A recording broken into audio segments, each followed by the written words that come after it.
kumuvuga ntabwo byoroshye kubera ko nge nagize amahirwe yo kubana na sogokuru, kandi ibyo sogokuru yamutoje yabikoraga neza. Sogokuru yaririmbaga indirimbo 5 mu gitondo, agasoma ibice 5 bya Bibiliya. Saa sita yabikoraga gutyo, nimugoroba yabikoraga gutyo. Nk'abana byaratugoraga, rimwe na rimwe ugasanga turabyindubira, ariko kubera ko twamwubahaga tukabyemera nyine. Ntabwo rero byatubereye ikibazo kuba Mwarimu Azariya yarakunze Imana kandi agakunda n'umurimo wayo. Natwe twifuza kugera ikirenge muke kugira ngo tuzatebutse garuka kwa Yesu. Muri Jiya rero amateka ya Mwarimu Azariya yabaye muri MV, acaguwe mu mutwe w'abagide mu 1973, ndetse hano ku Kacyiru twebwe yatubereye intangarugero mu buryo bukomeye. Muri 1998 nibwo twatangiraga Jiya, iyobowe n'uyu muyobozi turi kumwe Ntamaka Uziyeri, nari mungirije, ndetse twari dufite umwari witwa Mukeshimana Sophia. Bari mu nama y'itorero yatanze igitekerezo, aravuga ati kugira ngo dushyikire urubyiruko rwacu dukwiriye kubagurira iniforume. Icyo cyarakozwe, batugura iniforume yari ubururu na kake. Umuyobozi arabyibuka Jacques, twambaraga kake hasi, hejuru tukambara ubururu. Ibyo byaduhaye imbaraga. Yatanze igitekerezo nanone habayeho ingando ya ku Mugonero, itorero rikora mu mutungo waryo, ryohereza umwe mu bayobozi ajya muri iyo ngando kugira ngo twongere kugira gukomeza icyiciro. Nihuse ntabwo yaciriye aho, ko yadushyiriyeho ishuri. Yadushyiriyeho ishuri aribyo twese twanyuzemo, abari hano nk'aba chef guide n'abajiya batandukanye, twigiraga mu nzu y'abana hano. Saa moya za mu gitondo yabaga atangiye, kandi twaba dufite amakayi n'amakaramu. Ntabwo wagomba kugera mu ishuri rye udafite ikayi udafite ikaramu, sibyo Ezekiel na ba Uziyeri? Yego. Muri iryo shuri saa moya twabaga dutangiye kugeza saa 2 za mu gitondo. Twajyaga muri gahunda ya mu gitondo mu rusengero, tuvuye mu ishuri rya hano, mu ishuri ry'abana ryabaga ahangaha, tumaze kwiga ibyigisho bikurikira. Yatwigishije Bibiliya, atwigisha amateka y'itorero, atwigisha ubuhanuzi bwa Daniel n'ibyahishuwe, atwigisha kumenya no kubara indirimbo za 200 zari 200, ndetse atwigisha kumenya kubwiriza, atwigisha n'ubuyobozi aribyo leadership. Ibyo byose yarazaga akatwetsa amakaye y'amaregistre niyo twandikagamo. Hanyuma abantu bate mwigira he? Tukwiye dufite umusaza wacu utwigisha, kandi koko ntawakererwaga, ntawasibaga buri Sabato. Kandi nawe ibyo babwiye byo kubahiriza igihe, iyo yabaga afite impamvu ituma ataboneka yarabitubwiraga, akaba ati ku Sabato ntabwo nzaba mpari, ariko muzakora ibi n'ibi, akaduha ibyo tugomba gukora kandi tukaza tukabyubahiriza. Dushima Imana rero ku bwa Mwarimu Azariya. Nihuse hari byinshi byagiye bimuranga, ndetse ndibuka haba ingando Nairobi, niwe muntu yatanze igitekerezo gashyikiraga urubyiruko cyane. Aravuga ati mukwiye kohereza umuyobozi akajya i Nairobi muri kampore yahabereye muri 2004, hanyuma akazaza azanye ibyo abandi nabo bagomba kugira. Icyo gihe ninjye wari umuyobozi wa Jiya, ninjye wagiyeyo. Urumva ko yashyikiraga umurimo w'Imana mu buryo ubwo ari bwo bwose. Hari abayobozi bagenzi banjye rero bagiye bagira ibyo bavuga, ntabwo umwanya ni mutoya, ariko reka some duke cyane. Hari uwo babanye mu ngando hariya ejo bundi i Kabusunzu, w'Imana Chantal, yavuga ati gukunda igihe, kwita ku kintu icyo cyose, kumenya no gusobanukirwa neza n'impamvu ndi mu itorero. Ndetse yarakomeje ati yajyaga ambwira ko gukunda Imana ari ukuba ingirakamaro mu bandi. Ikindi cya nyuma, ntabwo bonsosomye byose turaza kubitanga ku itorero, uzabikenera azabisomaho. Icya gatanu cyanange cyantangaje, yavuze ati yantozaga kudacika intege mu murimo w'Imana. Aha yavuze we ko yakoreye Imana akiri muto, kandi ati nabaye umugide muri cya 973 ati none shimishijwe nuko mu mirimo myinshi nagiye ngira mbashije no gutsinda examen ya master guide. Ati kuko nari nzi ko nzatsinda nkoze nka gatatu. Ati buri Imana iranejeje kandi niyizi impamvu ibinkoreye. Ayo na magambo ye bwite baganiriye birenze rero. Yavuze ati birandenze yewe twaganiriye ikiganiro kandi yampaye intangarugero ndetse Amose n'abahari byo yavuze, ariko icyo bahuriraho bose kubahiriza igihe kugira gahunda.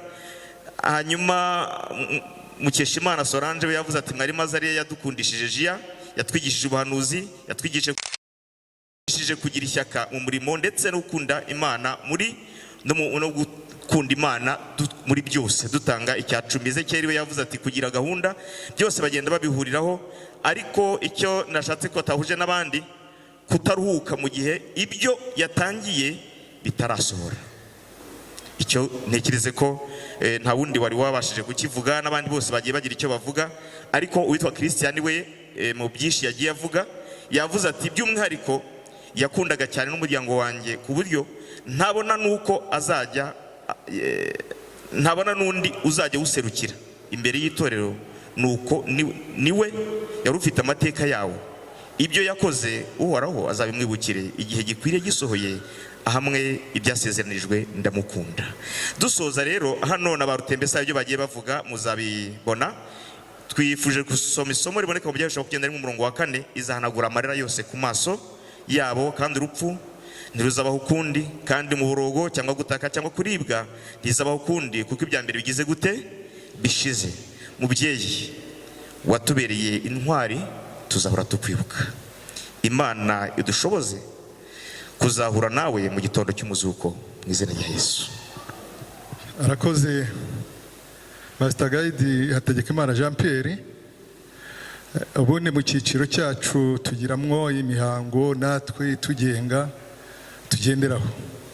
Umuyobozi w'itorero ku rwego rwa firidi yacu twagira ngo mutwemerere mu minota mike dukora uwo muhango nk'abajiya, natwe dusezere mu buryo bwacu. Attention tous les unités à mon commandement, tous les crabes. J'y a toujours. Barakoze. Muryango wa Ntinyuka Azariya mukomere kandi muhumure, kuko uhereye none hahirwa abapfa bapfiriye mu mwami wacu. Kandi ijambo ry'Imana ritubwira ko abazima bazi ko bazapfa, ariko abapfuye bo ntacyo bagenje bate, ntacyo bazi. Yesu arongera aravuga ati nige kuzuka n'umugingo, unyizera naho yaba yarapfuye azagenza ate, azazuka. Iyo turebye mu gitabo umuja w'Imana Ellen G. White yanditse kivuga ku bijyanye n'uyu murimo dukora, aravuga ati abikoreraga imitwaro bo muri twe baragenda bakura bakananirwa ndetse bagapfa. Niba muhangayikishijwe n'ibi cyane mukaba mwibaza ngo abazajya mu myanya barimo baharanira inyungu z'itorero n'iz'igihugu ni bande? Umuja w'Imana Ellen G. White aravuga ati nta bandi twahanga amaso usibye abasore n'inkumi n'abana bato bateguriwe kuzaba abaturajuru. Abo nibo bazakomereza aho abandi busirije ikivi. Ubwo harimo mwarimu Azariya aho agejeje ikivi cye, ni ukuvuga ngo abajiya bakwiriye gukomerezaho. Umurimo w'Imana ntuzigera ukomwa mu nkokora n'abasinziriye bizera Imana. Kwizera Imana kwabo bizatuma n'abandi bagira ibyiringiro. Biboneka mu gitabo cy'ababwirizabutumwa bwiza kuri page ya 68. Nk'uko yabivuze, mwarimu Azariya yabaye umuyobozi mu 1973. Ntabwo yakomeje ngo akurikirane amasomo cyane kubera ko yari afite n'ibindi, ariko si uko ibyabazwaga atabaga bizi, ahubwo igihe cyari kitaragera. Ntihinyuka Azariya yakoze neza ibyo yari ashoboye byose yamamaza ubutumwa bwiza bwa Yesu Kristo nk'uko yari yarabisezeranye. Aba umugwaneza n'umunyakuri, aba umugaragu w'Imana n'inshuti y'abantu kubera urukundo yakundaga umwami Yesu. Yakurikizaga neza amasezerano n'amategeko bigenga abajiya, ndetse ikibigaragaza ni uko mu kwezi kwa 12 nk'uko babivuze mu mwaka ushize 2023 yari yaratsinze ikizame cyo kuba umuyobozi mukuru Master Guide. Yasinziriye rero igihe cyo guhabwa inshingano kitaragera. Biratubabaje ariko nta kundi, Imana izi impamvu. Yasinziriye rero, yari umukuru w'itorero ushinzwe abasore kuri iri torero rya Kacyiru. Imirimo yose yakoraga yarangiranye no gusinzira kwe. Mu cyiciro nuko twebwe tubibona imirimo umuntu yo yakoraga asinziriye, imirimo ye nayo iba ihagaze, agiye gutegereza umuzuko. Urumuri yacanye mu murimo w'Imana ntuzazima, kuko ibikorwa bye bizakomeza kuvuga. Nk'uko yabivuze nawe, isomo tubona mu Byahishuwe 21:4 izahanagura amarira yose ku maso yabo, kandi urupfu ntiruzongera kubaho ukundi. Jiya, twitegure gukora neza tukiri bazima. Reka abajiya rero tugisubukure, kuko ibye byararangiye, ubwo hasigaye ni ahacu, kandi twizeye ko Imana izabidufashamo. Attention, attention, tous les crabes honnêtes.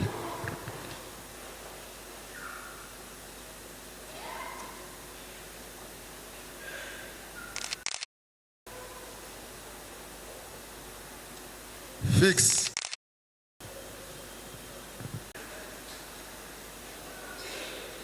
Nk'umuyobozi yavuzwe, umuyobozi ugira gahunda, washakaga, wadutozaga, atozaga abandi bayobozi kuyobora itorero ashingiye ku mahame ya Bibiliya, tutariyoboza amarangamutima yacu.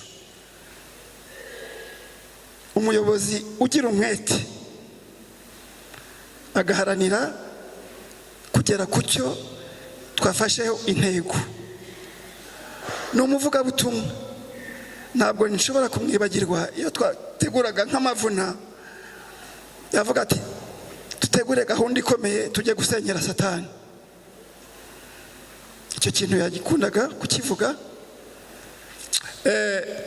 Ni umuririmbyi, kadushimire bagenzi be uburyo badutabaye n'uyu munsi turi kumwe. Ntabwo ngitindaho, ariko munyemerere mvuge gatoya Azariya nk'umwubatsi. Nabyo ndabivuga mu magambo make cyane. Azariya yari umuyobozi w'itorero ushinzwe inyubako. Niwe wayoboraga komite ishinzwe gutekereza itorero, uburyo intego yo kubaka iyi nyubako nziza zagerwaho. Ibitekerezo bivuye muri iyo komite tukabijyana mu nama y'itorero kugira ngo babihe umugisha cyangwa se babigorore. Uwo murimo yawukoze neza. Azariya muri iyo nshingano sinshobora kumwibagirwa. Yarazaga tukicarana umuhuzabikorwa, ko ya mafaranga twari dufite yashize, tuvane hehe ayandi. Yagiraga ibitekerezo byagutse byaho dushobora kuvana amafaranga. Ngira ngo abayobozi bagenzi banjye barabizi.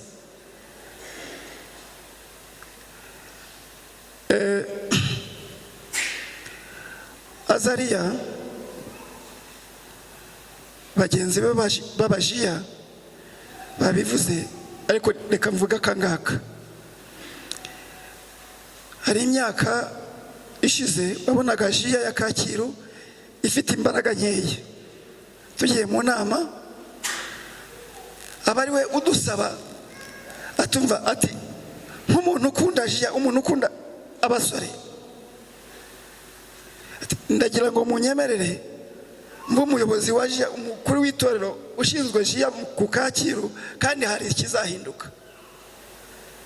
Ngira ngo abari bazi jiya mu myaka yashize ya Kacyiru nuko bayizi uyu mwaka hari ikinyuranyo kandi cyiza. Reka ndangirize kuri iki.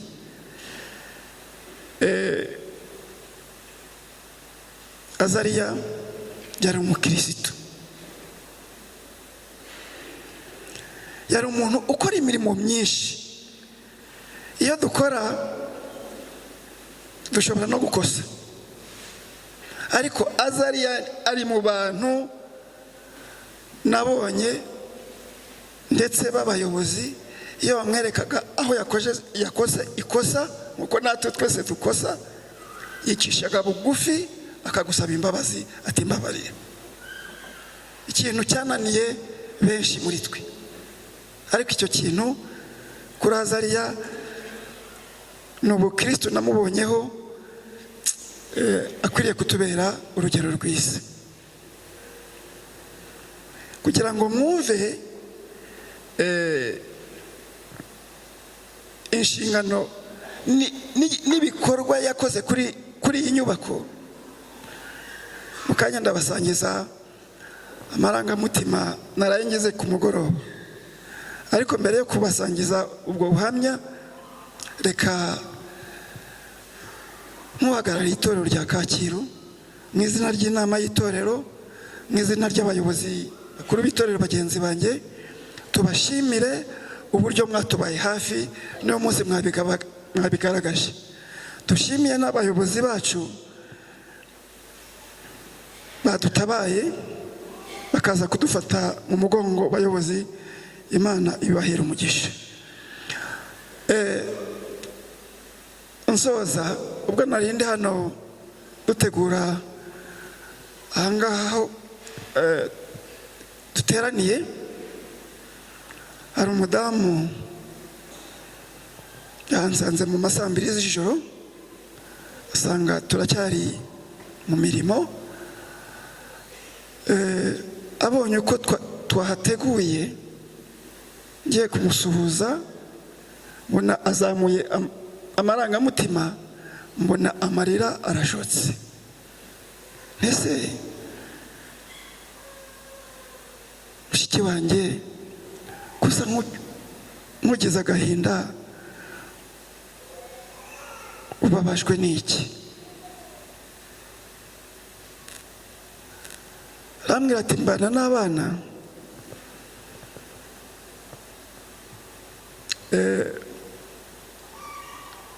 bishatse nanamuvuga nta kibi kirimo.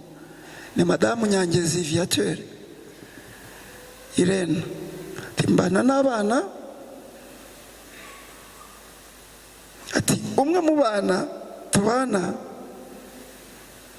ati duheretse kuganira, yumvise ko mwarimu Azariya yasinziriye. Ati arambaza ngo ese buriya itorero ntiryakwihangana ngo mushyire ahantu mu bukonje, hari muri moroge cyangwa ahandi bamubika, twazataha urusengero bakazazana umubiri we tukawusezeraho mu rusengero, yagize uruhare runini mu kurwubaka. Ati ngeze hano mbonye tuzamusezera muri uru rusengero yagizemo uruhare mu kurwubaka, amarangamutima arazamuka, niyo marira y'ibyishimo umbonanye.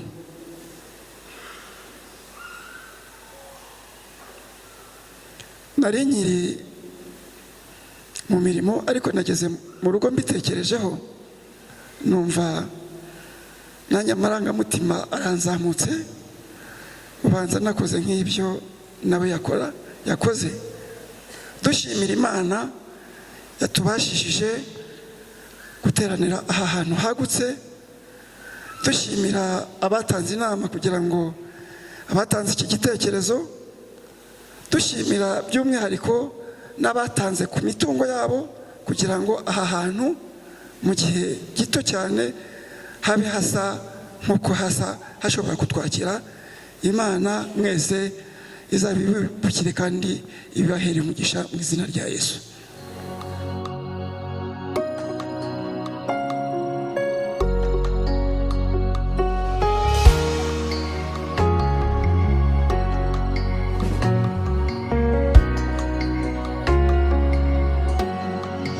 Ntacyo Imana yaciyoberwa, kuko yo ntabwo igitungurwa. Byose irabizi, izi ni impamvu y'uyu mubabaro dufite uyu munsi. Yego nibyo, ubuzima ni bugufi, niyo mpamvu dukwiriye gukora iby'ubutwari. Kubimari biraharanirwa, dukora ibyiza uyu munsi tukiriho. Imirimo yacu izaduherekeza, uyu munyabigwi atubereye isomo. Mana uzaduhe iherezo ryiza, uyu munyabigwi atubereye isomo. Mana uzaduhe iherezo ryiza. Kubimari biraharanirwa, dukora ibyiza uyu munsi tukiriho. Imirimo yacu izaduherekeza, uyu munyabigwi atubereye isomo. Mana uzaduhe iherezo ryiza, uyu munyabigwi atubereye isomo. Mana uzaduhe iherezo ryiza. Ntinyuka, Azariya yakoze iby'ubutwari byinshi mu gihe cye. Mu kuririmba ndetse no kubwiriza no kuyobora ibitaramo bitandukanye, yagize uruhare mu iyubakwa ry'insengero, no kuri uyu mubyeyi yarakoze cyane. kubimari biraharanirwa, dukora ibyiza uyu munsi tukiriho.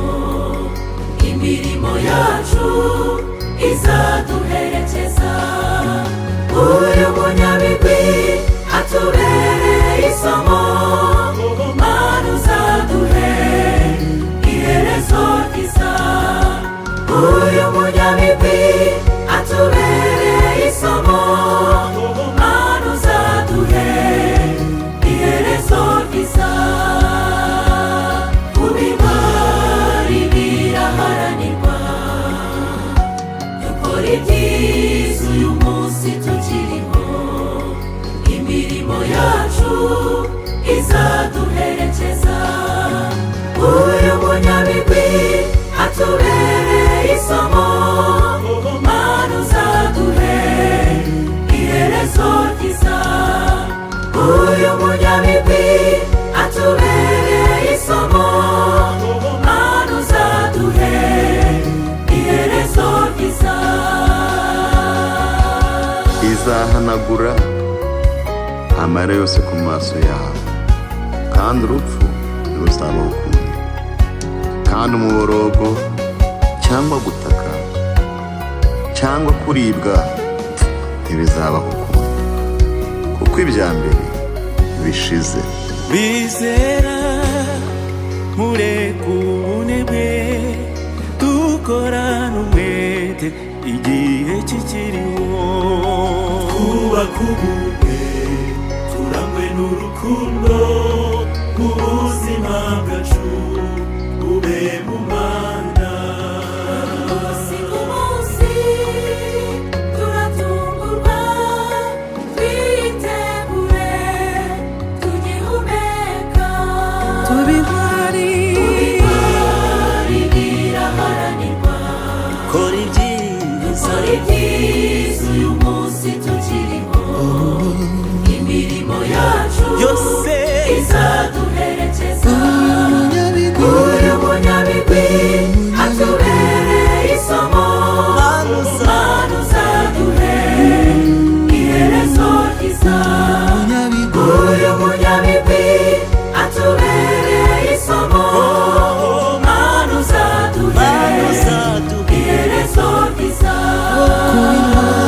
kuri mari biraharanirwa kora ibyiza uyu munsi tukiriho imirimo yacu izaduherekeza uyu munyabigwi atubereye isomo Mana uzaduhe iherezo ryiza uyu munyabigwi atubereye isomo Mana uzaduhe iherezo ryiza.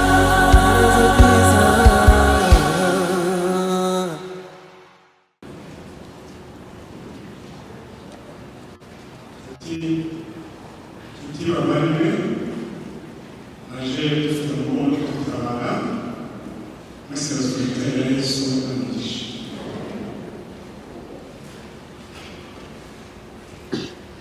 uyu munsi twerekeza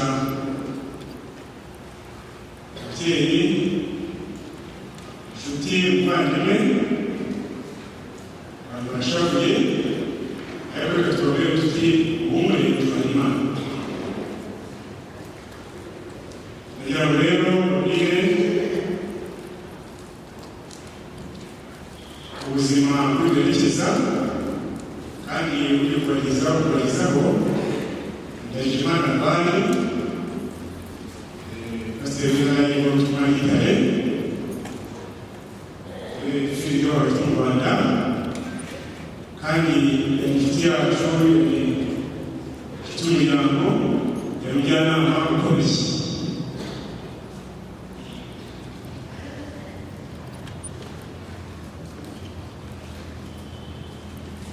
Nibuka yavutse mu mwaka w'ibihumbi bibiri na 1956 avukira Nyamagabe mu kibazo cya ari komine Musanze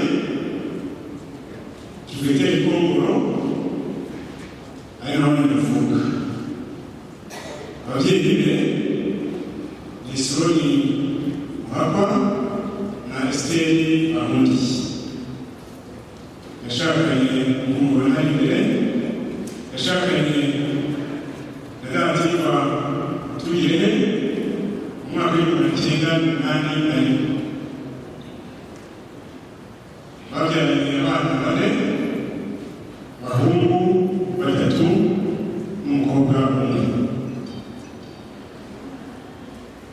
yize amashuri abanza muri primaire ya Ngote ayarangiza mu mwaka w'ibihumbi 1969. guhera mu mwaka w'ibihumbi 1970 yize amashuri yisumbuye ku Kimihurura mu kigo cy'abapadiri b'Abasezerani. yaje kwirukanwa kuri icyo kigo kubera isabato ajya kwiga ishuri aho yize umwuga w'ubwubatsi. guhera ku itariki ya mbere z'ukwezi kwa munani 1976 yakoze muri entreprise Gasana, yakoze muri entreprise Sendera bubaka banki nkuru y'igihugu BNR. kandi guhera mu mwaka wa 1982 1991 yabaye umukozi wa Beneri bari gasore n'undi mu Rwanda. Yakoze muri kaminuza y'Iraki, yakoze umurimo w'Imana mu itorero ry'Abadiventisiti ba karindwi muri korali yakoraga umuco w'uko mwabibonye, amaze icyumweru twase amaze iminsi yagiye mu bikorwe, maze iminsi babona igitambo cy'akorerwaga bahimbaza Imana. Yagize uruhare runini mu guhanga amatorero mashya, muri yo twakuramo nk'itorero rya Kacyiru aha twicaye, rya Kagugu, itorero rya Kibunga n'ahandi henshi. Yubatse insengero nyinshi mu ntara z'ivugabutumwa zitandukanye, asezeranya kubaka urusengero rw'Agaciro mu Gisibo. Ntabwo yari ahatutse umuntu abaziriti yabo.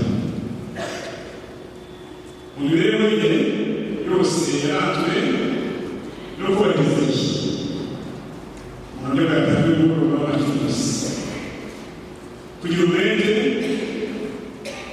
no kwigisha abantu gukurikiza amahame y'itorero ry'Abadiventisiti ba karindwi bamwita doctrine.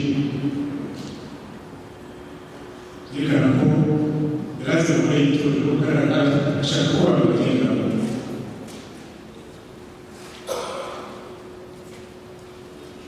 Ni umuntu udacika intege cyane iyo ibintu byangana we yabagize.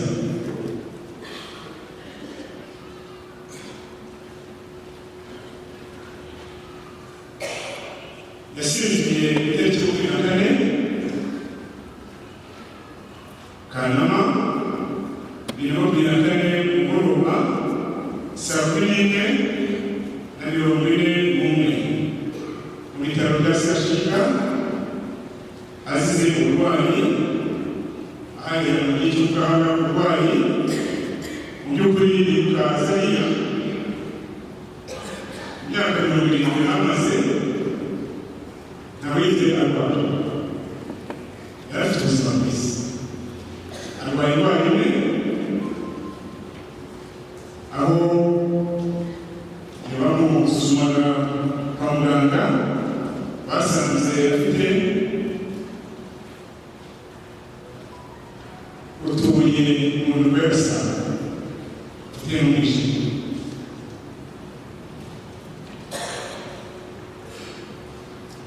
Ahangaha ututubuye bakora operasiyo,